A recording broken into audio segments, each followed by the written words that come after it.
भुट्टो साहब के दौर में भी बड़े बड़े लोगों के साथ क्या क्या ज़्यादतियाँ हुई वो भी आपको इल्म होगा,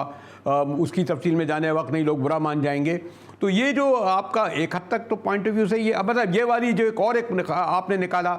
हमूदुर रहमान कमीशन रिपोर्ट, या अचानक एक नई एक बात निकाली, सॉरी मैं उस यानी ये कहते हुए मैं गार्डेड लफ्ज़ इस्तेमाल करना चाहूँगा कि क्या दुरुस्त है ये हमूदुर रहमान कमीशन रिपोर्ट का हवाला देना जिसमें याह्या खान और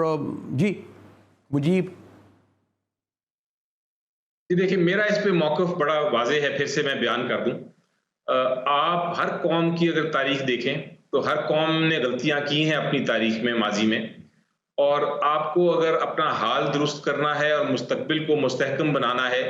और वो गलतियां रिपीट नहीं करनी, दोहरानी नहीं है, तो फिर आपको अपने माजी से सीखना चाहिए।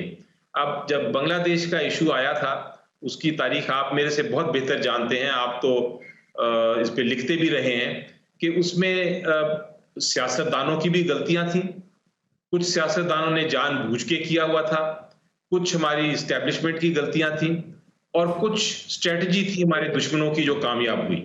तो ये सारी चीजें जब आप देखते हैं तो आपको समझ आती है कि किसने क्या गलती की और क्या गलती नहीं करनी चाहिए फ्यूचर में। तो उस हद तक तो कोई, मेरा ख्याल है, इसमें किसी किस्म का कोई कंफ्यूजन नहीं होनी चाहिए कि अगर उस पे हम गुफ्तगू करें तो वो हम अपनी बेहतरी के लिए कर रहे हैं, ताकि हम दोबारा ये इश्यूज को, अगर इस तरह खुदा न खास्ता होते हैं तो हम उस पे गलतियां दोबारा वो ना करें। इस मौक़िफ़ से तो किसी किस्म का किसी को